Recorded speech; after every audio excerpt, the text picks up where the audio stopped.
Last night I had the strangest dream. You know, that Declaration of World Citizenship back in '71, and we made a movie about it. And these two fellows were signatories of this declaration. Two of the survivors. Okay. Put an end to war. I am here to say that this organization, founded in the second half of the 1940s out of the ashes of World War II, the specter of nuclear apocalypse, has one overriding mission, that it is within the power of the human imagination to envision abolishing war itself.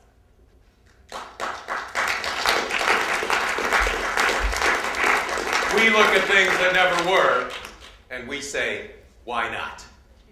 Big groups of people, millions of people, get a bunch of guns. And then other big groups of people get a bunch of guns.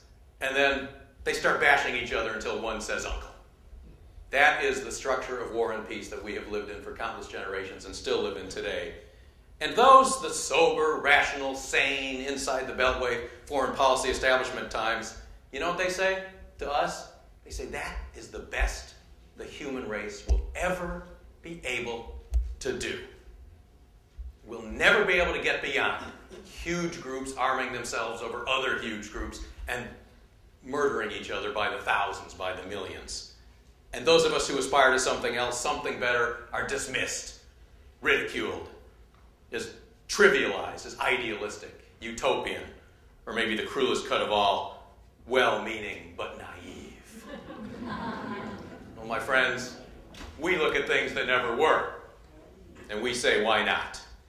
It's not just that we want to eradicate war from the human condition. It's also that we don't want to have to put so much of our blood and tears and toil and treasure into maintaining these huge military establishments to arm one group of humans against other group of humans forever until the end of time. Even if wars aren't taking place, that's such an enormous burden and drain from the wealth and the creativity of human civilization. I live in California, and you know what? There's not a chance in the world that California is going to go to war with Arizona. And yet, I don't pay a dime in taxes to arm myself, to protect my state against Arizona. You see, those are two twin, different concepts, but it is the case that between those political communities, California and Arizona, war has been essentially abolished between them. Now, there is something called the National Guard, people often say at this point, but that's not what the National Guard is for. The California National Guard doesn't exist to protect me against an invasion from Arizona.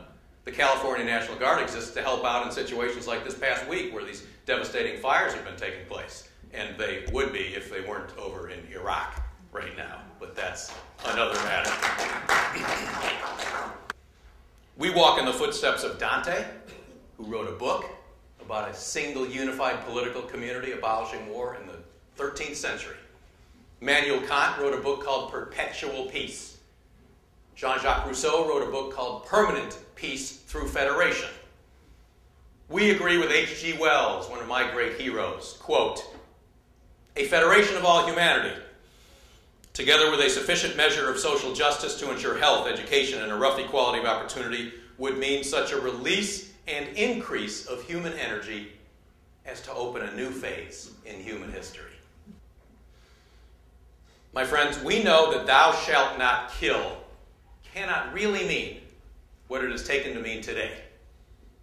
That you cannot kill a single member of your own nation state, your own political community. But if you put on a uniform and they give you a gun and you go halfway around the world and you kill hundreds and hundreds of citizens of some other nation state, scared Iraqi teenagers fleeing for their lives, and you shoot them in the back, which is what happened in the Persian Gulf War in 1991, are you arrested for being a murderer? No. You're called a war hero. And that, my friends, is not the end of history. We say someday "thou shalt not kill" can mean "thou shalt not kill."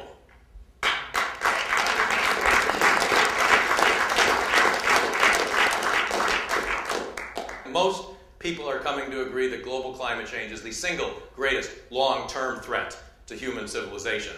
I like to accompany that by saying that the nuclear peril, uncontrolled nuclear proliferation, nuclear terror, is the single greatest immediate such threat to world civilization. Our only tool today for global environmental governance is treaty making. And treaty making always tends toward the lowest common denominator. All the targets that come out of treaties are usually voluntary. Even when they're not voluntary, there is no mechanism for enforcement. The UNEP, United Nations Environmental Program, you know what that is? It's essentially a monitoring agency, just to study and keep track of what's going on in global environmental matters. It has no power to make rules at all, let alone to enforce those rules, and clearly we need to envision and promote mechanisms of global environmental governance.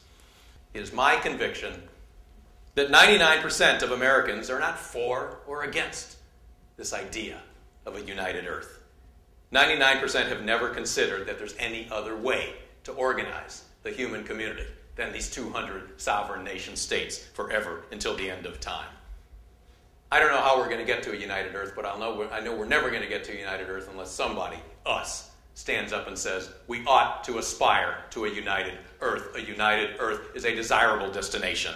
My friends, at bottom, what we are most deeply about is the notion that our highest loyalty is our universal loyalty. The notion that our national citizenship to us is not as important as our global citizenship. The idea that our allegiance to our nation must be transcended by an allegiance to all of humanity. That our national patriotism can someday expand ever outward into what we might call a planetary patriotism. I had the strangest dream I never dreamed before.